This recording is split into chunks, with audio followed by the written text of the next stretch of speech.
Dear student, তোমরা শুনতে পাচ্ছ আমাকে?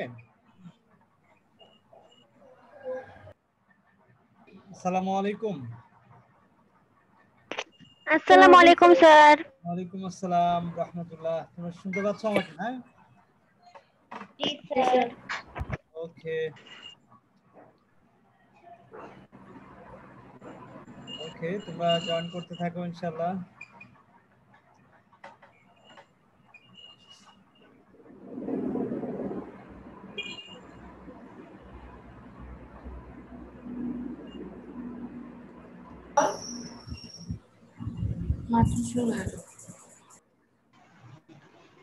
আসসালামু আলাইকুম স্যার। ওয়ালাইকুম আসসালাম রাহমাতুল্লাহ। স্যার আলহামদুলিল্লাহ আমরা ভালো, আপনি কেমন আছেন? হ্যাঁ, আলহামদুলিল্লাহ আলহামদুলিল্লাহ। সবাই ইয়ে করো, এই যে ঢোকার পরপরই চ্যাট স্যার বক্স। আসসালামু আলাইকুম। ওয়ালাইকুম আসসালাম। ওয়ালাইকুম আসসালাম। তোমরা ইয়ে করো, যে চ্যাট বক্সে তোমাদের নাম আর রোলটা লিখে ফেলো সাথে সাথে।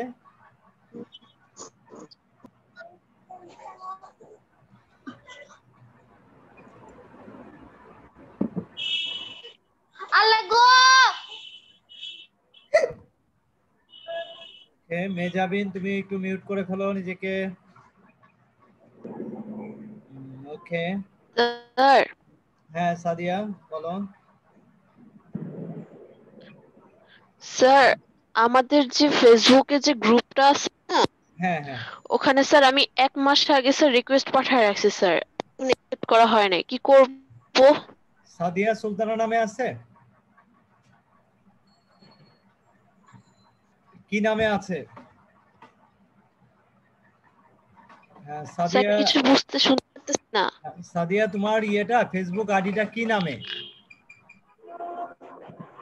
ফেসবুক আইডিটা কি নামে আছে? স্যার আমার নামেই। সাদিয়া সুলতানা নামে না? আচ্ছা ঠিক আছে, তাহলে আমি আজকে অ্যাপ্রুভ করে দিব। জি স্যার। আমি আজকে অ্যাপ্রুভ করে দিব, ওকে। আর ওই যে সমস্যা এসেছে যে পরে যারা ইয়ে করছেন, যাদেরটা এখনো করা হয়নি, আমাকে জাস্ট জানালে আমি এটা অ্যাপ্রুভ করে দিব, সমস্যা নেই। কারণ অনেকেই দেখা যাচ্ছে যে অন্য আইডি দিয়ে তোমাদের নামের সাথে মিললে এরকম অনেকেই করছে পরে, তো সে কারণে করা হয় নাই অনেকের। তো যাদেরটা এখনো ফেসবুক গ্রুপে যাদের অ্যাপ্রুভ করা হয় নাই, তারা আমাকে ফোন দিয়ে এটা কনফার্ম করে নিও, ঠিক আছে? ওকে। তো যে সাদিয়া না, সাদিয়াটা আমি করে দিব আজকে, সমস্যা নেই। এই ক্লাসের পরপরই আমরা ইনশাআল্লাহ ওই ইয়েটা করে দিব, ফেসবুকে অ্যাড করে নিব। ওকে। তো ডিয়ার স্টুডেন্ট, আমার মনে হয় চলে আসছে অনেকেই, আমরা আমাদের ফর্মাল ক্লাস ইনশাআল্লাহ শুরু করতে পারি এখন, কি বলো?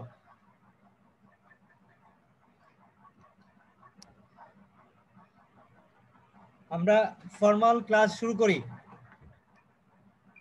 তোমরা চ্যাট বক্সে তোমাদের নাম এবং রোলটা লিখে ফেলো। আমি আজকের ক্লাসে যে বিষয়গুলো নিয়ে আলোচনা করব সেগুলো শেয়ার স্ক্রিনের মাধ্যমে তোমাদের সাথে শেয়ার করছি। তোমরা কি শুনতে পাচ্ছ আমাকে?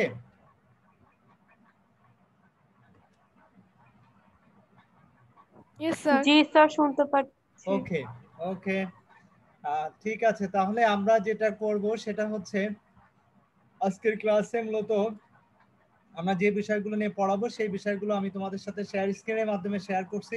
তোমরা কি স্ক্রিনটা দেখতে পাচ্ছ?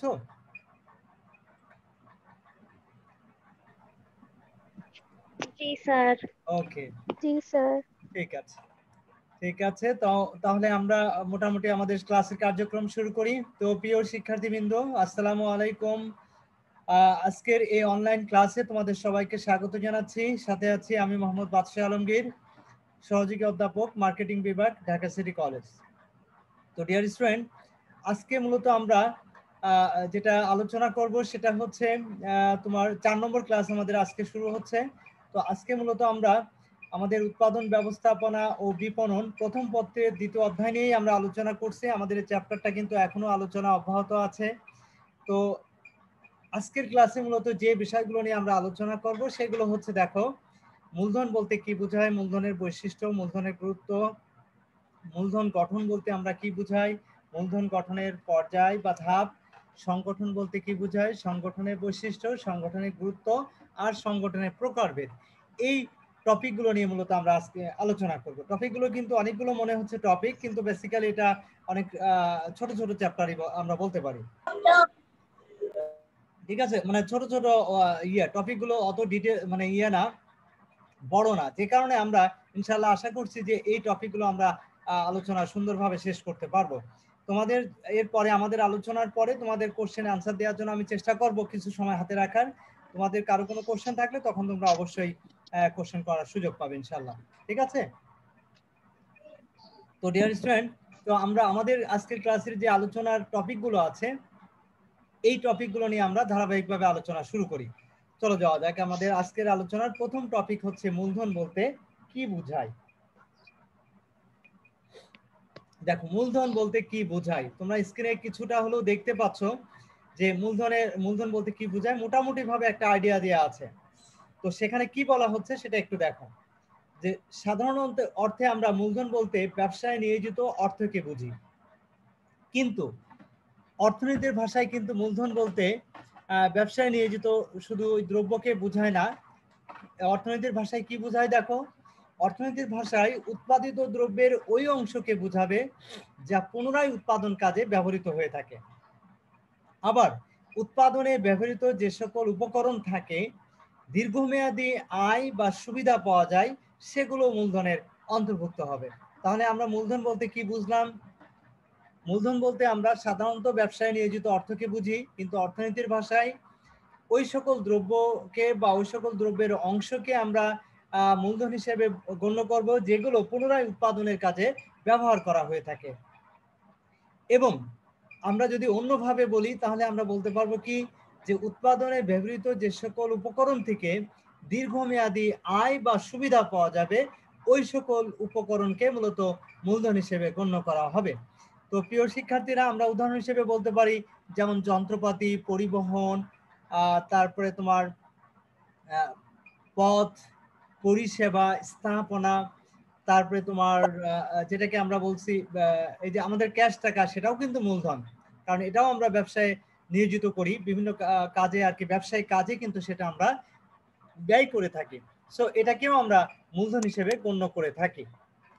তো প্রিয় শিক্ষার্থীরা, তো মূল বিষয়টা হচ্ছে তাহলে মূলধন কাকে বলে এ সম্পর্কে তোমার একজন রাইটারের বক্তব্য আমরা একটু জেনে নিই যে আসলে উনি কি বলতে চাইছেন এই বিষয়টা সম্পর্কে। তো এখানে উনি যে বিষয়টা বলতে চাইছেন সেটা হচ্ছে দেখো, ভন বেয়র্ক নামক একজন ভদ্রলোক উনি যেটা বলতে চাইছেন সেটা হচ্ছে যে মূলধন হলো উৎপাদনের উৎপাদিত উপাদান। তার মানে মূলধন হচ্ছে মূলত আমরা যেটা উৎপাদন করি, যা কিছু উৎপাদন করি না কেন, সেই উৎপাদন করতে গিয়ে যে সমস্ত উপকরণ আমাদের প্রয়োজন হয় সেই উপকরণগুলোকেই মূলত আমরা মূলধন হিসেবে গণ্য করে থাকি। তো প্রিয় শিক্ষার্থীরা, নিশ্চয়ই আমাদের মূল আলোচনাটা যে মূলধন বলতে আমরা কি বুঝি সেটা নিশ্চয়ই তোমাদের কাছে ক্লিয়ার হয়েছে ইনশাআল্লাহ। তো এর পরের টপিকে আমরা চলে যাব। তোমাদের কি এটা নিয়ে কোনো কোশ্চেন আছে?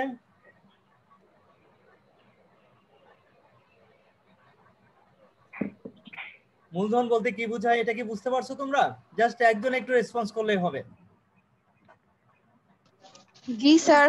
ওকে, আমরা নেক্সট টপিকে চলে যাচ্ছি। নেক্সট টপিক হচ্ছে মূলধনের বৈশিষ্ট্য। দেখো, মূলধনের বৈশিষ্ট্য, মূলধনের বৈশিষ্ট্য, বৈশিষ্ট্য কাকে বলে এই বিষয়টা কি তোমরা বুঝো? অবশ্যই বুঝার কথা।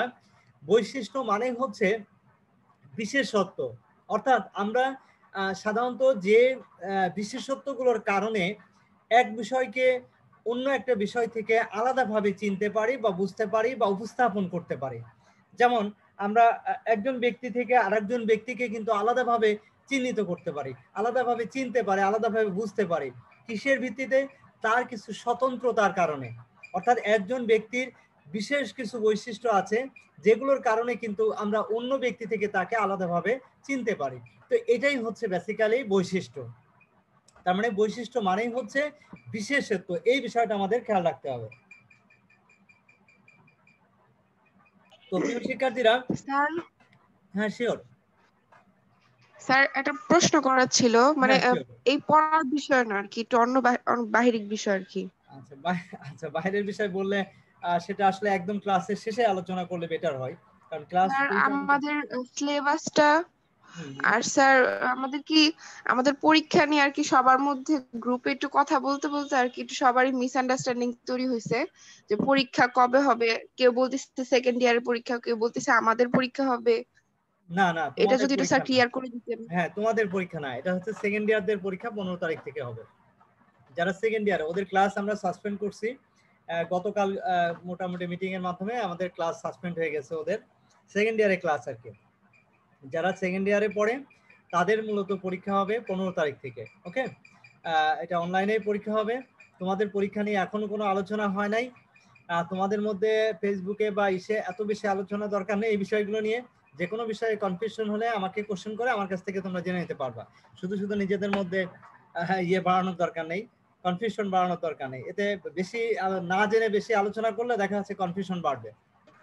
ওকে, সো এটা নিয়ে সিলেবাসটাও তো দেওয়া হয় নাই মেবি। আচ্ছা, সিলেবাসটা তো অবশ্যই দেওয়া হয়েছে। সিলেবাসটা প্রথম ক্লাসে আমরা কিন্তু সিলেবাস নিয়ে আলোচনা করছি। প্রত্যেকটা বিশেষ করে আমাদের কতগুলো চ্যাপ্টার আছে, কতগুলো চ্যাপ্টার নিয়ে আমরা আলোচনা করব সেই বিষয়গুলো নিয়ে। এখন তোমরা বলতে পারো সিলেবাস বলতে কিসের সিলেবাস? সিলেবাস বলতে কি পরীক্ষার সিলেবাস? তো তোমাদের তো পরীক্ষার বিষয়ে এখন সিদ্ধান্ত আসে নাই, তাহলে কেন সেই পরীক্ষার সিলেবাসের বিষয়টা নিয়ে এখন আসবে না? তো বুঝতে পারো নাই? সো বিষয়টা হচ্ছে যে সিলেবাস বলতে তোমরা কি বোঝাচ্ছ, আমরা এটা বুঝি নাই। সিলেবাস বলতে আসলে কি মিন করছো তুমি? আমি এটা একটু স্পষ্ট করবে? নো স্যার, ওই যে ফার্স্টে যে পরীক্ষাটা হবে বলছিলেন স্যার, যে অনুযায়ী আমাদের রোল গুলো সিরিয়ালি সাজানো হবে, ওই পরীক্ষাটার সেটা পরে, সেটা নিয়ে তোমাদের এত টেনশনের দরকার নেই। এটার একটা কোড দেওয়ার একটা বিষয় থাকে যে আমরা সাধারণত যেটা করি, আমরা মানে ট্রেডিশনালি যেটা হতো আর কি, মানে স্বাভাবিক অবস্থায় আমরা প্রথমে একটা ইভ্যালুয়েশন টেস্ট নিই, মানে মূল্যায়ন পরীক্ষা। তোমাদের দেখা যাচ্ছে যে দেখা যাচ্ছে যে কিছুদিন ক্লাস হওয়ার পর তোমাদেরকে একটা ইভ্যালুয়েশন টেস্ট নিই আমরা। সাধারণত সেই টেস্টের উপর বেস করে আমরা তোমাদেরকে একটা কোড নাম্বার দেওয়া হয়। হ্যাঁ, সেই কোড নাম্বারটা হচ্ছে প্রত্যেকটা ক্লাসের ফার্স্ট, সেকেন্ড, থার্ড, ফোর্থ, এইভাবে ওই রেজাল্টের উপর বেস করে কিন্তু আমরা কোড নাম্বারটা নির্ধারণ করে থাকি। কিন্তু সেই বিষয়টা, সেই পরীক্ষা কবে হবে বা কিভাবে হবে বা সেটার সিলেবাস কি হবে, সেই বিষয়টা নিয়ে তো আমরা এখনো ওইভাবে ডিসকাস করি নাই, বা ওই বিষয়টা তো এখনো ইনফর্ম করি নাই তোমাদের। তোমাদের তো ক্লাস মাত্র সবে শুরু হলো। তো আমরা আলোচনা করি, আমরা আলোচনা করলেই তোমরা ফেসবুকেও তোমাদের নোটিশ পাবে, অবশ্যই সময় নিয়েই তোমরা পাবে পরীক্ষার বিষয়টা নিয়ে আমরা। তবে তোমরা যখন এখন রিসেন্টলি যে চ্যাপ্টার গুলো আমরা পড়াচ্ছি, প্রত্যেকটা টিচার যে চ্যাপ্টার গুলো পড়াচ্ছেন সেই চ্যাপ্টার গুলো তোমরা বাসায় খুব মনোযোগ দিয়ে পড়তে থাকো, যাতে পরীক্ষার ডিসিশন দেওয়ার পর যেন তোমাদের মধ্যে হঠাৎ করে আবার ইয়ে না শুরু হয়ে যায় যে পড়া হয়নি, কবে পড়বো, এরকম বিষয়টা যেন না আসে। তোমরা তোমাদের গতিতে, নিজস্ব গতিতে ক্লাসের সাথে তাল মিলিয়ে, খুব বেশি পড়ার দরকার নেই। প্রত্যেকটা ক্লাসে যা পড়ানো হয় এইটুকুই যদি তুমি প্রতিদিনের ক্লাসেরটা প্রতিদিন যদি শেষ করো, দেখবা তোমার কাছে প্রত্যেকটা বিষয় খুব ইজি হয়ে যাবে। ঠিক আছে, তোমাকে বাড়তি পড়ার দরকার নেই, শুধু প্রতিদিন ক্লাসে যা পড়ানো হয়। ধরো এই যে আমি আজকের ক্লাসে যে টপিকগুলো নিয়ে আলোচনা করব, তোমার কাজ হচ্ছে এই টপিকগুলো, তোমাদের নিশ্চয় বই আছে বাসায়, এই টপিকগুলো নিয়ে তোমরা বাসায় আবার এটা পড়ার চেষ্টা করবা। এখানেও যদি দেখো আমরা আলোচনা করছি, বোঝানোর চেষ্টা করছি, যদি তুমি বুঝতে পারো আলহামদুলিল্লাহ, না পারলেও বাসায় গিয়ে তুমি আবার চেষ্টা করবা বোঝার। সেখানেও যদি বুঝতে না পারো কোনো প্রবলেম নাই, নেক্সট ক্লাসে গিয়ে তুমি বলতে পারো স্যার গত ক্লাসে এই বিষয়গুলো নিয়ে আলোচনা করছিলেন কিন্তু আমরা এটা ক্লিয়ার হয়নি, আমাদের কাছে এটা এই বিষয়গুলো এখনো পর্যন্ত একটু মানে কি বলে এটা অস্পষ্ট রয়ে গেছে। কোনো প্রবলেম নাই, আমরা সেই বিষয়গুলো নিয়ে আলোচনা করবো তোমাদের সাথে, এটা নিয়ে কোনো হেজিটেট ফিল করার কিছু নাই। কিন্তু মাথায় রাখতে হবে যে প্রতিদিনের পড়াটা তুমি প্রতিদিন শেষ করো। আর পরীক্ষা নিয়ে কোনো টেনশন করার দরকার নেই। পরীক্ষা অবশ্যই তোমার যদি পড়া থাকে তাহলে পরীক্ষা কোনো ফ্যাক্টরি না, পরীক্ষাকে ভয় পাওয়ার কিছু নাই। শুধু প্রতিদিনের পড়াটা তুমি প্রতিদিন নিশ্চিত করো, পড়াটাকে নিশ্চিত করো। ঠিক আছে, প্রত্যেকটা সাবজেক্টেরই। ধরো তোমার অ্যাকাউন্টিং এর যে টপিকটা নিয়ে আলোচনা করা হলো, তুমি ওই টপিকটা তোমার বাসায় যে বই আছে সেই বইটা নিয়ে তুমি একটু স্টাডি করো, থরলি একটু পড়ার চেষ্টা করো। হ্যাঁ, যে ধরে নাও যে জার্নাল নিয়ে আলোচনা করলো, জার্নালে যে বিষয়টুকু পড়ালো সেই বিষয়টুকু তুমি ভালো করে প্র্যাকটিস করো, সেই বিষয়টুকু তুমি বারবার চেষ্টা করো। কারণ যেহেতু তোমাদের এখন বাসার বাইরে খুব বেশি মুভ করার কোনো সুযোগ নাই বা তোমরা যাচ্ছ না, তার মানে বাসায় অন্ততপক্ষে এই জিনিসগুলো তোমরা কিন্তু প্র্যাকটিস করতে থাকো। এবং সেটা যদি করো তাহলে আমার বিশ্বাস যে পরীক্ষা নিয়ে তোমার কোনো ভয় ভীতি আলোচনা সমালোচনার কোনো প্রয়োজন নাই। তুমি পরীক্ষার জন্য কিন্তু নিজেকে এখনই তৈরি করে ফেলছো। ওকে, তোমরা এই বিষয়টা মাথায় রেখো ইনশাল্লাহ, এবং এইভাবে নিজেকে তৈরি করতে থাকো, দেখবা মানে কোনো প্রবলেম হবে না ইনশাল্লাহ, পরীক্ষায় সবাই ভালো করবা। আরেকটা বিষয় বলে রাখি যে তোমাদের এই যে আমরা যে পরীক্ষাগুলো নিব, সেই পরীক্ষার মাধ্যমেই কিন্তু আমাদের তোমাদের কোড নম্বর দেওয়া হবে রেজাল্টের উপর বেস করে। তার মানে প্রত্যেকের কিন্তু প্রত্যেকটা সেকশনে কোড 1 হওয়ার কিন্তু চান্স আছে, এটা মাথায় রেখো। আমরা সাধারণত কোড 1 যার হয় বা কোড 2 যার হয়, কোড 3 যার হয়, তাদেরকে আমরা মনে করি এরা ভালো স্টুডেন্ট। বুঝতে পারছো? তো এই বিষয়গুলো একটু মাথায় রেখো। তো এভাবেই তোমরা নিজেদেরকে তৈরি করতে থাকো ইনশাল্লাহ, ঠিক আছে? এই কোড নাম্বারটা কিন্তু খুবই ইম্পর্টেন্ট তোমাদের জন্য। তো সেই পরীক্ষার সামনে হবে, যখন হবে তার মিনিমাম দেখা হচ্ছে 10-15 দিন আগেই তো আমরা জানাই দিব, এটা নিয়ে টেনশনে কিছু নেই। ওকে, নোটিশ থাকবে তোমাদের, ফেসবুক গ্রুপে থাকবে, ওয়েবসাইটে থাকবে, বা আমি নিজেও তোমাদেরকে বলে দিব, ঠিক আছে? যে কারণে এটা নিয়ে কোনো হেজিটেট ফিল করার কিছু নেই, টেনশনের কিছু নেই, আলোচনা সমালোচনার কোনো প্রয়োজন নেই, কারণ এতে আরো কনফিউশন বাড়বে তোমাদের। ওকে, আর যে কোনো বিষয়ে কনফিউশন, কোনো কোশ্চেন থাকলে আমাকে কোশ্চেন করো, আমি চেষ্টা করবো যতটুকু জানি সেটা ক্লিয়ার করে দেওয়ার। ওকে, আচ্ছা আমরা তাহলে আমাদের আলোচনায় চলে আসি। ওকে, থ্যাংক ইউ। আমরা অনেক কথা বলে ফেললাম, এবার মূল বিষয়টা হচ্ছে আমরা আমাদের মূল যে টপিক গুলো ছিল সেটা হচ্ছে মূলধনের বৈশিষ্ট্য। ওকে, তো আমাদের একটু ফাস্ট যেতে হবে, কারণ অনেক সময় কিন্তু আমরা নষ্ট করে ফেলছি ইতিমধ্যে। ওকে ডিয়ার স্টুডেন্ট, তো মূলধনের বৈশিষ্ট্য দেখো, আমরা কয়টা বৈশিষ্ট্য এখানে দেখছি? 10টা বৈশিষ্ট্য দেখছি। ও তোমাদেরকে আবারও বলে রাখি, তোমরা চ্যাট বক্সে কিন্তু তোমাদের রোলটা লিখে ফেলো, ঠিক আছে? আর 5 মিনিটস আগে আমাকে একটু রিমাইন্ড দিও যে স্যার চ্যাট বক্সের ইয়েটা কপি করতে হবে, কেউ একজন আমাকে 5 মিনিটস আগে রিমাইন্ড করবে ক্লাস শেষ হওয়ার, ঠিক আছে? ওকে, হ্যাঁ আমরা চলে যাচ্ছি নেক্সট বিষয়ে আলোচনায়। মূলধনের বৈশিষ্ট্য, মূলধনের বৈশিষ্ট্য হচ্ছে দেখো, নাম্বার 1, মূলধন আয়ের উৎস। নিঃসন্দেহে মূলধনকে অবশ্যই আমরা আমাদের ইনকামের একটা উৎস হিসেবে গণ্য করি, সোর্স হিসেবে গণ্য করে থাকি। ওকে, এটা ডিসকাশনে তেমন কোনো ইয়ে নাই। 2 নম্বর হচ্ছে মূলধন হচ্ছে উৎপাদনের উৎপাদিত উপাদান। ওকে, আমরা সংজ্ঞার মধ্যে এই জিনিসটাই কিন্তু ব্যাখ্যা করলাম যে মূলধনকে উৎপাদনের উৎপাদিত উপাদান বলা হয়। তার মানে কোনো কিছু উৎপাদন করতে গিয়ে যে উপকরণ প্রয়োজন, সেই উপকরণটাই হচ্ছে বেসিক্যালি মূলধন। ওকে, দেন এরপরে 3 নম্বর যেটা বলছে, মূলধন অতীত শ্রমের ফসল। হ্যাঁ ডিয়ার স্টুডেন্ট, আমরা আমরা মূলধনটা কিভাবে তৈরি করি? মূলধন দেখো, মানুষ পরিশ্রম করে, আয় করে, সেই আয়েরই একটা অংশ সে সঞ্চয় করে। ইনকামের প্রত্যেকটা মানুষের দেখবা, সে যা ইনকাম করে সেই ইনকামের একটা অংশ সে সেভিংস করে, সেই সেভিংসটাই কিন্তু আস্তে আস্তে একটা বড় অ্যামাউন্টে পরিণত হয়, আর সেই অ্যামাউন্টটাই কিন্তু সে কোনো একটা প্রোডাক্টিভ খাতে সে কিন্তু সেটা ব্যয় করে থাকে, আর যখনই সেটা ব্যয় করে তখনই সেটাকে আমরা বলছি মূলধন। ডিয়ার স্টুডেন্ট, তো এই জন্য আমরা এটা বলতে পারি অতীত শ্রমের ফসল। অতীতে মানুষ যে পরিশ্রম করে তারই একটা ফসল হচ্ছে এই মূলধন। দেন মূলধন সঞ্চয়ের ফসল। এই যে আমরা কিন্তু অলরেডি আলোচনা করে ফেললাম এই বিষয়টাই, মূলধন আমরা সঞ্চয়ের ফসল, আমরা যে সেভিংসটা করি সেই সেভিংস থেকেই কিন্তু মূলধন তৈরি হয়। নাম্বার 5, মূলধন হচ্ছে উৎপাদনশীল। নিঃসন্দেহে আমরা সংজ্ঞার মধ্যে এই বিষয়টা বলে ফেলছি যে মূলধনের মাধ্যমেই কিন্তু উৎপাদন করা হয়, অর্থাৎ মূলধন বিনিয়োগ করা হয়। মূলধন হচ্ছে উৎপাদনের অন্যতম উপকরণ, যে উপকরণকে কাজে লাগিয়ে মূলত কোনো কিছু আমরা উৎপাদন করে থাকি। সো এটাকে আমরা বলতে পারি মূলধন হচ্ছে উৎপাদনের উৎপাদনশীল উপকরণ। ওকে, দেন এরপরে দেখো 6 নম্বর, মূলধন অসম প্রকৃতি। অবশ্যই মূলধন তো আসলে সমান না, কারণ মূলধন বিভিন্ন জিনিস হতে পারে। আমরা একটু আগেই বললাম ট্রান্সপোর্টেশন, এটাও একটা মূলধনের অংশ। হ্যাঁ, নগদ টাকা সেটাও একটা মূলধন, যন্ত্রপাতি সেটাও একটা মূলধন। তার মানে এটা সম প্রকৃতির না, বিভিন্ন বিষয় বিভিন্ন উপাদান কিন্তু মূলধন হতে পারে। নাম্বার 7, মূলধনের উৎপাদিত ব্যয়। মূলধনের উৎপাদিত ব্যয় বলতে আমরা কি বোঝাচ্ছি? মূলধনের উৎপাদন ব্যয় রয়েছে, হ্যাঁ মূলধনের অবশ্যই উৎপাদন ব্যয় রয়েছে, কারণ মূলধন আমরা যে জিনিসটাকে আমরা দেখো, আমি যন্ত্রপাতির কথা বলি, তো যন্ত্রপাতি যদি আমাদেরকে কোনো ফ্যাক্টরিতে যদি স্থাপন করতে হয়, তাহলে সেটা কি আর্ন করতে গিয়ে, অর্জন করতে গিয়ে আমাকে সেটা ব্যয় করতে হচ্ছে। ঠিক একইভাবে আমরা যে ধরো আমাদের যে সেভিংসটা আসছে, সেই সেভিংসটা সঞ্চয় করছি, সঞ্চয় করে তারপর একসময় সেটা মূলধন হচ্ছে।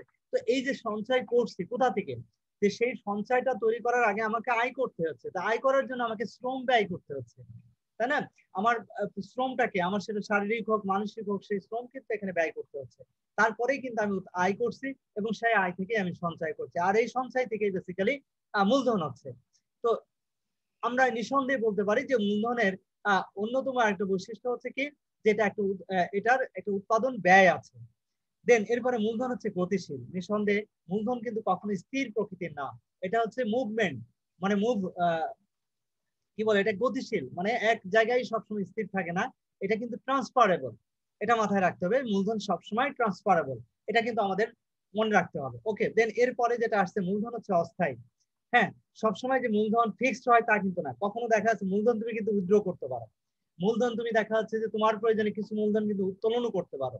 এটা তোমরা অ্যাকাউন্টিং এ শিখবে, দেখবা মূলধন আমরা উত্তোলন করি, তার মানে মূলধন আমরা একটা নির্দিষ্ট কাজে ছিল সেখান থেকে আবার অন্য কোনো কাজেও কিন্তু আমরা এটা ট্রান্সফার করতে পারি। তার মানে হচ্ছে মূলধনকে আমরা সবসময় এটা স্থায়ী একটা বিষয় সেটা বলবো না, এটা হচ্ছে অস্থায়ী একটা বিষয়। লাস্ট ওয়ান হচ্ছে মূলধন উৎপাদন হচ্ছে বৃদ্ধির নিয়ামক হিসেবে কাজ করে থাকে। অবশ্যই উৎপাদন বৃদ্ধি করার জন্য উৎপাদনের সবচেয়ে অন্যতম একটা নিয়ামক বা উপকরণ হিসেবে মূলধন ব্যবহৃত হয়ে থাকে। তো প্রিয় শিক্ষার্থীরা, এটাই ছিল মূলত মূলধনের বৈশিষ্ট্য। আমরা নেক্সট টপিকে চলে যাচ্ছি, মূলধনের গুরুত্ব। প্রিয় শিক্ষার্থীবৃন্দ, মূলধন কেন আমাদের কাছে গুরুত্বপূর্ণ সেই বিষয়টা আমরা এখন আমাদের এই আলোচনার মাধ্যমে জানার চেষ্টা করব। তো প্রিয় শিক্ষার্থীরা দেখো, মূলধনকে কেন আমরা কেন আমাদের কাছে গুরুত্বপূর্ণ এই বিষয়টা আমরা জানবো আমাদের এই 6টা পয়েন্টস এর মাধ্যমে। একটু খেয়াল করে দেখো, প্রথম যেটা বলছে সেটা হচ্ছে সম্পদের সুষ্ঠু ব্যবহার। হ্যাঁ ডিয়ার স্টুডেন্ট, আমাদের কাছে যে রিসোর্স আছে, ন্যাচারাল রিসোর্স বলো, তোমার অন্যান্য যে বিভিন্ন ধরনের রিসোর্স আছে, সম্পদ আছে, সেটাকে যদি আমরা সঠিকভাবে কাজে লাগাতে চাই তাহলে কিন্তু আমাদের কি করতে হবে, আমাদের যে রিসোর্স আছে, আমাদের যে সম্পদ আছে, সেই সম্পদকে আমাদের কি করতে হবে, সুষ্ঠুভাবে ব্যবহার করতে হবে। তো সুষ্ঠুভাবে যদি আমরা ব্যবহার না করি তাহলে সেই ক্ষেত্রে কিন্তু অবশ্যই কি করতে হবে, সেটা কিন্তু আমাদের কোনো কাজে আসবে না। তো ডিয়ার স্টুডেন্ট, আমরা বলতে পারি যে সম্পদের সুষ্ঠু যদি আমরা ব্যবহার করতে চাই তাহলে সেক্ষেত্রে অবশ্যই আমাদের মূলধন কে কাজে লাগাতে হবে। মূলধনের মাধ্যমে আমাদের যে ন্যাচারাল রিসোর্স আছে সেটাকে আমরা সুষ্ঠুভাবে কাজে লাগাতে সক্ষম হব। নাম্বার 2, বৃহত্তর উৎপাদন। প্রিয় শিক্ষার্থীবৃন্দ দেখো, বৃহত্তর উৎপাদন, বৃহত্তর উৎপাদন বলতে কি বোঝানো হচ্ছে, লার্জ স্কেল অফ প্রোডাকশন। অর্থাৎ আমরা যদি বৃহত্তর আকারে অর্থাৎ বৃহৎ আয়তনের যদি উৎপাদন করতে চাই, একবারে অনেক বেশি পণ্য উৎপাদন করতে চাই, তাহলে দেখবা আমাদের অনেক বেশি মূলধন নিয়োগ করার প্রয়োজন হয়। অর্থাৎ আমরা যদি বেশি মূলধন নিয়োগ না করি, বেশি অর্থ যদি আমরা আমাদের প্রতিষ্ঠানে কাজে মানে কারখানাতে বা ফ্যাক্টরিতে বা উৎপাদনে কাজে যদি ব্যবহার না করি তাহলে আমরা বেশি উৎপাদন করতে পারবো না। তার মানে বেশি ইনভেস্টমেন্টের মাধ্যমে বেশি উৎপাদন করা সম্ভব, এই বিষয়টা কিন্তু আমাদের মাথায় রাখতে হবে। তো ডিয়ার স্টুডেন্ট, এরপরে যে বিষয়টা আসছে সেটা হচ্ছে অবকাঠামোগত উন্নয়ন। অবকাঠামোগত উন্নয়ন বলতে আমরা কি বুঝি, ইনফ্রাস্ট্রাকচার ডেভেলপমেন্ট। অর্থাৎ ইনফ্রাস্ট্রাকচার ডেভেলপমেন্ট বলতে কি বুঝি আমরা, অবকাঠামোগত উন্নয়ন। অবকাঠামোগত উন্নয়ন কি, অবকাঠামোগত উন্নয়ন হচ্ছে এই যে দেখো রাস্তাঘাট, কলকারখানা, শিল্প কারখানা, তারপরে ট্রান্সপোর্টেশন ব্যবস্থা, এরকম বিভিন্ন বিষয়, শিক্ষা ব্যবস্থাকে ঢেলে সাজানো, শিক্ষা ব্যবস্থা, ভালো ভালো শিক্ষা প্রতিষ্ঠান গড়ে তোলা, ভালো চিকিৎসা ব্যবস্থার জন্য হসপিটাল, তারপরে বিভিন্ন ধরনের প্রতিষ্ঠানগুলো গড়ে তোলা। তার মানে হচ্ছে শিক্ষা, স্বাস্থ্য, এরকম বিভিন্ন ক্ষেত্রে মনে করো বড় বড় প্রতিষ্ঠান গড়ে তোলা। এটাকে বেসিক্যালি আমরা বলি অবকাঠামোগত উন্নয়ন। অর্থাৎ ভালো ভালো শিল্প কারখানা গড়ে তোলা, ভালো ভালো শিল্প প্রতিষ্ঠান গড়ে তোলা। তো এগুলোর মাধ্যমে কি হবে, এগুলোর মাধ্যমে কিন্তু এগুলো করা সম্ভব হবে কখন, যখন আমরা মূলধনকে কাজে লাগাবো। তার মানে আমাদের মূলধনটাকে এই অবকাঠামোগত উন্নয়নের কাজে আমরা ব্যবহার করতে পারবো, এবং সেটা যদি আমরা করতে পারি তাহলেই কিন্তু সেটা আমরা সার্বিক দিক থেকে দেশের অর্থনৈতিক উন্নয়নের ক্ষেত্রে আমরা সফল হিসেবে পরিগণিত হব। তো প্রিয় শিক্ষার্থীরা, তাহলে মূলধনের গুরুত্ব বলতে নিশ্চয়ই তোমরা বুঝতে পারছো যে মূলধনের মাধ্যমেই কিন্তু আমরা দেশের যে অবকাঠামোগত উন্নয়ন সেটাকে কিন্তু আমরা উন্নয়ন করতে সক্ষম হব। নাম্বার 4, কর্মসংস্থানের সুযোগ সৃষ্টি। হ্যাঁ প্রিয় শিক্ষার্থীরা, নিশ্চয়ই তোমাদের কাছে এটা স্পষ্ট যে যদি আমাদের কাছে অর্থ না থাকে, মূলধন না থাকে, তাহলে আমরা কোনোভাবেই কর্মসংস্থানের সুযোগ সৃষ্টি করতে পারবো না। তার মানে কর্মসংস্থানের সুযোগ সৃষ্টির ক্ষেত্রে কিন্তু আমাদেরকে কি করতে হবে, আমাদের অবশ্যই এই মূলধনকে সঠিকভাবে কাজে লাগাতে হবে। কারণ এই মূলধনের মাধ্যমেই কিন্তু আমরা কি করতে পারবো, আমরা দেখা গেল যে তোমার বিভিন্ন ধরনের শিল্প কারখানা, নতুন নতুন শিল্প কারখানা গড়ে তুলতে পারবো। হ্যাঁ, তাহলে সেক্ষেত্রে কি হবে, সেখানে নতুন নতুন কর্মসংস্থানের সুযোগ সৃষ্টি হবে, সেখানে মানুষ তার কর্মসংস্থানের মাধ্যমে জীবিকা নির্বাহ করতে, তাদের জীবনযাত্রার মান আরো উন্নত হবে। 5 নম্বর দেখো, শ্রম দক্ষতা বৃদ্ধি, ইনক্রিজিং লেবার এফিসিয়েন্সি। শ্রম দক্ষতা বৃদ্ধি বলতে কি বুঝি? শ্রম দক্ষতা বৃদ্ধি বলতে আমরা যে বিষয়টা বুঝি সেটা হচ্ছে যে এর মাধ্যমে শ্রমিকদের দক্ষতা বৃদ্ধি পায়। দেখো, নতুন নতুন শিল্প প্রতিষ্ঠান তুমি যত বেশি গড়ে তুলবে তত বেশি কিন্তু তোমার কি হবে, শ্রমের দক্ষতা বৃদ্ধি পাবে। অর্থাৎ একজন শ্রমিক যখন একটা নির্দিষ্ট কাজ যখন বারবার করতে থাকবে তখন কিন্তু তার ইফিসিয়েন্সি, তার দক্ষতা, তার স্কিলনেসটা কিন্তু ডেভেলপ হবে, উন্নত হবে। দেন নাম্বার 6 হচ্ছে সামগ্রিক উৎপাদন ব্যয় হ্রাস, রিডিউসিং দা ওভারঅল প্রোডাকশন কস্ট। অর্থাৎ সামগ্রিকভাবে যে উৎপাদন ব্যয়, সেই উৎপাদন ব্যয়টা কিন্তু কি হবে, কমে যাবে। তো প্রিয় শিক্ষার্থীবৃন্দ, এই বিষয়টা আমাদের খেয়াল রাখতে হবে। তো এর মাধ্যমে তাহলে মূলধন কেন আমাদের কাছে গুরুত্বপূর্ণ বিষয়, তোমাদের কাছে বিষয়টা ক্লিয়ার হয়েছে। ওকে প্রিয় শিক্ষার্থীরা, আমরা নেক্সট টপিকে চলে আসছি। নেক্সট টপিক হচ্ছে মূলধন গঠন বলতে আমরা কি বুঝি। তো প্রিয় শিক্ষার্থীরা, মূলধন গঠন হচ্ছে, দেখো, মানুষ তার আয় থেকে কিছু অংশ ভোগ না করে ভবিষ্যতের জন্য সঞ্চয় করে, আর সঞ্চিত অর্থ থেকে মূলধনী জিনিসপত্র ক্রয়ে বিনিয়োগ করা হলে তখনই তাকে আমরা মূলধন গঠন বলি।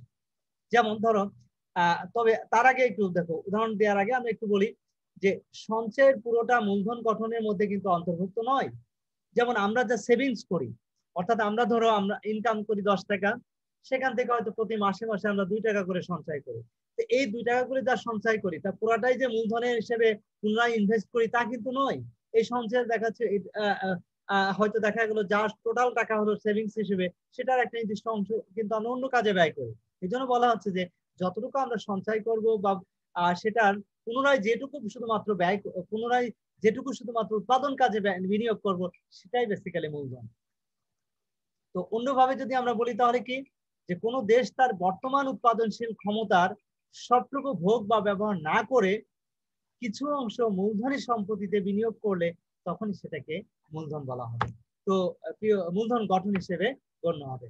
তো প্রিয় শিক্ষার্থীরা, নিশ্চয় মূলধন গঠন কি সেই বিষয়টা আমাদের কাছে স্পষ্ট হয়েছে। দেন এরপরে চলে আসো মূলধন গঠনের পর্যায় বা ধাপ। মূলধন গঠনের ধাপ আসলে কত ধরনের হতে পারে সেটা আমরা একটু জেনে নিই। মূলধন গঠনের ধাপ বা পর্যায়কে আমরা মূলত 4টা স্টেজে ভাগ করছি, একটু খেয়াল করো।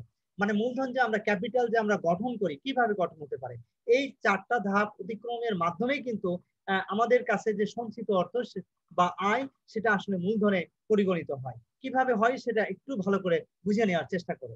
তো প্রিয় শিক্ষার্থীরা, প্রথমে যেটা আসছে একটু দেখো, মূলধন গঠনের ধাপের মধ্যে নাম্বার 1 দেখো, আয়, ইনকাম। তার মানে আয় থেকে প্রথম হচ্ছে আমরা ইনকাম করি। কিসের মাধ্যমে ইনকাম করি?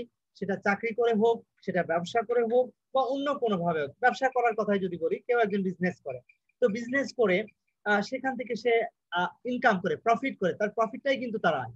সেই প্রফিটের একটা নির্দিষ্ট অংশ কিন্তু সে খরচ না করে সে সেভিংস করে, সঞ্চয় করে। তো আয় থেকে কিন্তু সঞ্চয় তৈরি হলো। আর সঞ্চয়গুলো দেখো, এই সঞ্চয়গুলো অনেকেই সঞ্চয় করি আমরা, সেই সঞ্চয়গুলো কিন্তু একসাথে সংগ্রহ করা হয়। আর তার মানে হচ্ছে যে আমরা 5 জনে মিলে দেখা যাচ্ছে অনেক সময় দেখবা অংশীদারি কারবার গড়ে তুলি, যৌথ মূলধনী কারবার গড়ে তুলি, তাই না? এরকম বিভিন্ন ভাবে অনেকের সঞ্চয়কে একসাথে করে এটাকে বলা হচ্ছে সংগ্রহ করা, সঞ্চয় সংগ্রহ করা। এরপরে লাস্ট টার্ম যেটা আসছে সেটা হচ্ছে ইনভেস্ট করা। তার মানে আমাদের এই সঞ্চিত অর্থটাই আমরা কি করছি, পরবর্তীতে আমরা ইনভেস্ট করছি, বিনিয়োগ করছি। তো প্রিয় শিক্ষার্থীরা, এই বিষয়গুলো এরপরেই কিন্তু দেখো বিনিয়োগ করছে, তার মানে এই বিনিয়োগের মাধ্যমেই কিন্তু সেটা মূলধন হিসেবে গণ্য হচ্ছে। তার মানে যে অংশটুকু আমাদের আয়ের, যে অংশটুকু আমরা সঞ্চয় করছি, সেই সঞ্চয়ের আবার যে অংশটুকু উৎপাদন কাজে বিনিয়োগ করছি, সেটাকেই বেসিক্যালি আমরা মূলধন হিসেবে গণ্য করছি। তাহলে মূলধন কিভাবে গঠন হচ্ছে সেটার ধাপ বা পর্যায়গুলো নিশ্চয়ই তোমাদের কাছে ক্লিয়ার হয়েছে। তো প্রিয় শিক্ষার্থীরা, এর পরের টপিকে আমরা চলে যাই। সংগঠন বলতে আমরা কি বুঝি? দেখো, এর পরের যে টপিকটা আসছে সেটা হচ্ছে সংগঠন বলতে আমরা কি বুঝি। দেখো, 2 বা ততোধিক ব্যক্তি কোনো সুনির্দিষ্ট উদ্দেশ্য অর্জনের জন্য একত্রিত হলে তাকে আমরা সংগঠন বলে থাকি। এটি উৎপাদনের অন্যতম উপাদান বা একমাত্র মানবীয় উপাদান। তার মানে সংগঠন হচ্ছে কি, একটু ভালো করে খেয়াল করে দেখো, আমরা কিন্তু মূলধন নিয়ে আলোচনা করলাম এতক্ষণ, এবার চলে আসছে কিন্তু সংগঠনে। উৎপাদনের যে 4টি উপাদান তার মধ্যে সংগঠন হচ্ছে 4র্থতম উপাদান, অর্গানাইজেশন বা সংগঠন। দেখো একটু খেয়াল করে, 2 বা ততোধিক ব্যক্তি কোনো সুনির্দিষ্ট উদ্দেশ্য অর্জনের জন্য একত্রিত হলে তাকে আমরা সংগঠন বলে থাকি। ঠিক আছে, 2 বা ততোধিক ব্যক্তি কোনো সুনির্দিষ্ট উদ্দেশ্য অর্জনের জন্য যদি একত্রিত হয় তখনই তাকে আমরা কি বলবো, সংগঠন বলে থাকি। ওকে, তো প্রিয় শিক্ষার্থীরা, মূল যে বিষয়টা একটু খেয়াল করো, আমাদের আর 10 মিনিট সময় আছে। ওকে, আমরা সমস্যা নেই, ইনশাল্লাহ শেষ হয়ে যাবে আশা করি। তো এটি উৎপাদনের অন্যতম একটি উপাদান এবং এটা উৎপাদনের একমাত্র মানবীয় উপাদান আমরা বলে থাকি। তো স্টোনার এর মতে সংগঠন বলতে 2 বা ততোধিক ব্যক্তিকে বোঝায় যারা সুনির্দিষ্ট লক্ষ্য অর্জনের উদ্দেশ্যে একটি কাঠামোগত পদ্ধতিতে কাজ করে থাকে। ওকে, তাহলে স্টোনার বলছে কি যে সংগঠন বলতে 2 বা ততোধিক ব্যক্তিকে যখন সুনির্দিষ্ট কোনো লক্ষ্য অর্জনের উদ্দেশ্যে তাদের একটা কাঠামোগত ওয়েতে তারা যখন একসাথে কাজ করে থাকে তখন তাকেই মূলত আমরা সংগঠন হিসেবে গণ্য করে থাকি। তো প্রিয় শিক্ষার্থীরা, তাহলে সংগঠন বলতে নিশ্চয়ই তোমাদের কাছে বিষয়টা ক্লিয়ার হয়েছে। অর্থাৎ যখন 2 বা ততোধিক ব্যক্তি যখন একটা নির্দিষ্ট কাঠামোর আওতায় নির্দিষ্ট কাঠামো গঠন করার মাধ্যমে তারা যখন একসাথে কাজ শুরু করে নির্দিষ্ট একটা উদ্দেশ্যকে সামনে রেখে, তখন সেটাকে আমরা সেই কাঠামোকে মূলত আমরা অর্গানাইজেশন বা সংগঠন হিসেবে গণ্য করে থাকি। তো যেটা উৎপাদনের ক্ষেত্রে কিন্তু খুব অপরিহার্য একটা উপাদান। নেক্সট হচ্ছে সংগঠনের বৈশিষ্ট্য। তো সংগঠনের কিছু সুনির্দিষ্ট বৈশিষ্ট্য আছে, সেটা জানলে আমাদের কাছে এই বিষয়টা আরো বেশি স্পষ্ট বা ক্লিয়ার হবে। যেমন ধরো সুনির্দিষ্ট উদ্দেশ্য। সুনির্দিষ্ট উদ্দেশ্য বলতে কি বোঝাচ্ছি, স্পেসিফিক গোল। অর্থাৎ সংগঠনে কিন্তু একটা সুনির্দিষ্ট উদ্দেশ্য থাকবে, প্রত্যেকটা জিনিসেরই কিন্তু একটা সুনির্দিষ্ট। তোমার কিন্তু তুমি এই যে এইচএসসি পড়াশোনা করছো, এইচএসসি তে ভর্তি হয়েছো, ঢাকা সিটি কলেজে ভর্তি হয়েছো, তো তোমার নিশ্চয়ই একটা সুনির্দিষ্ট গোল থাকবে, উদ্দেশ্য থাকবে, এবং সেটা যদি না থাকে তাহলে কিন্তু তুমি সফল হতে পারবে না। অবশ্যই আমাদের মনে রাখতে হবে যে প্রত্যেকটা কাজের ক্ষেত্রে আমাদের একটা সুনির্দিষ্ট গোলকে সামনে রেখেই কিন্তু আমরা সামনে এগিয়ে যাব, এবং সেটা যদি আমরা সম্ভব না করতে পারি তাহলে কিন্তু আমরা সফল হতে পারবো না। তো এই জন্যই বলা হচ্ছে যে স্পেসিফিক গোল, অর্থাৎ সুনির্দিষ্ট একটা উদ্দেশ্য থাকতে হবে। নাম্বার 2, সমন্বিত প্রচেষ্টা। সমন্বিত প্রচেষ্টা বলতে আমরা কি বোঝাচ্ছি, দেখো, কোঅর্ডিনেটেড এফোর্ট, অর্থাৎ সমন্বিত প্রচেষ্টা। কোঅর্ডিনেটেড এফোর্ট বলতে আমরা কি বোঝাচ্ছি, কোঅর্ডিনেটেড এফোর্ট হচ্ছে যে একসাথে একত্রিত ভাবে, তার মানে এই যে 2 জন 3 জন 5 জন 6 জন 10 জন 100 জন হতে পারে, কোনো প্রবলেম নাই, কিন্তু এই সবাই মিলে সবার যে সমন্বিত প্রচেষ্টা, এই প্রচেষ্টাকেই মূলত আমরা সমন্বিত প্রচেষ্টা হিসেবে গণ্য করি, যেটা সংগঠনের অন্যতম বৈশিষ্ট্য। নাম্বার 3, শ্রম বিভাগ। দেখো, শ্রমিকদেরকে কিন্তু বিভিন্ন ভাগে ভাগ করা হয়। হ্যাঁ, তাদের কি করা হচ্ছে যে বিভিন্ন ভাগে ডিভাইডেড করে তারপরে কিন্তু কাজ করা হচ্ছে। অর্থাৎ যে কাজে দক্ষ, যে কাজে এক্সপার্ট, তাকে কিন্তু সেই কাজে নিয়োজিত করা, আর সেইভাবে নিয়োজিত করেই কিন্তু তাকে শ্রমকে কি করা হলো, ডিভাইডেড করে ফেলা হয়। যেমন ধরো এই যে আমরা ঢাকা সিটি কলেজকে কয়েকটা ডিপার্টমেন্টে ভাগ করছি। কেন ভাগ করছি, যে কাজে দক্ষ, ধরো এই যে অ্যাকাউন্টিং ডিপার্টমেন্টে, ফিনান্স ডিপার্টমেন্টে, মার্কেটিং ম্যানেজমেন্ট, এই যে প্রত্যেকটা ডিপার্টমেন্টে কিন্তু আলাদা আলাদা টিচাররা আছে। তার মানে কি প্রত্যেকটা ডিপার্টমেন্টে আলাদা আলাদা টিচাররা, তারা যারা যে কাজে দক্ষ তাদেরকে কিন্তু সেই কাজেই কিন্তু নিয়োগ দেওয়া হচ্ছে এবং তারা কিন্তু সেই কাজটাই করছে, এর ফলে তারা আরো বেশি দক্ষ হয়ে পড়ছে। তো প্রিয় শিক্ষার্থীরা, এরপরে যেটা আসছে দেখো, দায়িত্ব ও ক্ষমতা বন্টন। দায়িত্ব এবং ক্ষমতা বন্টন নিঃসন্দেহে এই যে শ্রমের সংগঠনের অন্যতম একটা বৈশিষ্ট্য হচ্ছে, সেখানে সবার মাধ্যমে যে সংগঠনটা গড়ে উঠছে সেটার যে দায়িত্ব বা ক্ষমতা আছে সেটা কিন্তু ডিস্ট্রিবিউশন করতে হবে, সবার মধ্যে সেটা বন্টন করতে হবে। আদেশের ঐক্য, এটা হচ্ছে দেখবা এখানে কিন্তু এক ধরনের ইউনিটি কাজ করে, order of chain of command কাজ করে। সংগঠনের মধ্যে কিন্তু এই জিনিসটা থাকতে হয়। অর্থাৎ সেটা যদি না থাকে, যেমন ধরো তোমার ইমিডিয়েট যে বস, তার নির্দেশ অনুযায়ী কিন্তু তোমাকে কাজ করতে হবে, তাকে ফলো করেই কিন্তু তোমাকে কাজ মেনটেন করতে হবে, তার কাছে তুমি রেসপন্সিবল থাকবা। এইভাবে কিন্তু পর্যায়ক্রমে প্রত্যেকটা অর্গানাইজেশন কিন্তু এরকম স্টেপ বাই স্টেপ কিন্তু একটা থাকে, চেইন অফ কমান্ড যেটাকে বলা হয়, আদেশের ঐক্য। এটাই হচ্ছে বেসিক্যালি আদেশের ঐক্য। দেন এরপরে আসছে সংগঠন কাঠামো। প্রত্যেকটা অর্গানাইজেশনের কিন্তু একটা কাঠামো থাকবে, সংগঠনের একটা কাঠামো থাকতে হবে, যে কাঠামো মেনটেন করেই কিন্তু ওই প্রতিষ্ঠান তার কার্যক্রম পরিচালনা করবে। দেন এরপরে যেটা আসছে দেখো, নিয়ন্ত্রণ ব্যবস্থা, কন্ট্রোল সিস্টেম। প্রত্যেকটা অর্গানাইজেশন বা কাঠামোর মধ্যে কিন্তু সেই প্রতিষ্ঠান কিভাবে পরিচালিত হবে, অর্থাৎ সংগঠনের যারা কাজ করবে সেটা টপ লেভেল থেকে একদম লোয়ার লেভেল, অর্থাৎ এমপ্লয়ি যারা সাধারণ কর্মচারী যারা আছে, লেবার শ্রেণীর মানুষ যারা আছে, তারা কিভাবে পরিচালিত হবে, টোটালটা কিন্তু একটা কিভাবে কার দ্বারা কে নিয়ন্ত্রিত হবে, কে কার কাছে কাকে জবাবদিহি করতে হবে, এই বিষয়টা কিন্তু টোটালি একটা সিস্টেম মেনটেন করে কিন্তু এটা করা হয়ে থাকবে। তো প্রিয় শিক্ষার্থীরা, এটাই হচ্ছে বেসিক্যালি কন্ট্রোল সিস্টেম বা নিয়ন্ত্রণ ব্যবস্থা, এবং সেটা কিন্তু অর্গানাইজেশনের অন্যতম একটা বৈশিষ্ট্য হিসেবে গণ্য হয়ে থাকে। তো প্রিয় শিক্ষার্থীরা, আমরা নেক্সট টপিকে যাব। নেক্সট টপিকে যাওয়ার আগে আমি তোমাদের চ্যাট বক্স থেকে আমি তোমাদের ইয়েটা করে নিচ্ছি।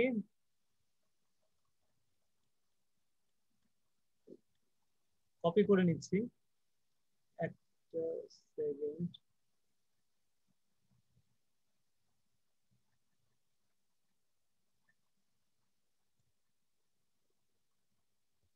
হ্যাঁ প্রিয় শিক্ষার্থীরা, আমি কপি করে নিলাম এটা। ওকে, হ্যাঁ এখন আমরা আমাদের ইসে আবার চলে যাচ্ছি শেয়ার স্ক্রিনের মাধ্যমে আমাদের তোমাদের যে আলোচনা আমরা ছিলাম সেখানে। হ্যাঁ নিশ্চয় তোমরা দেখতে পাচ্ছ।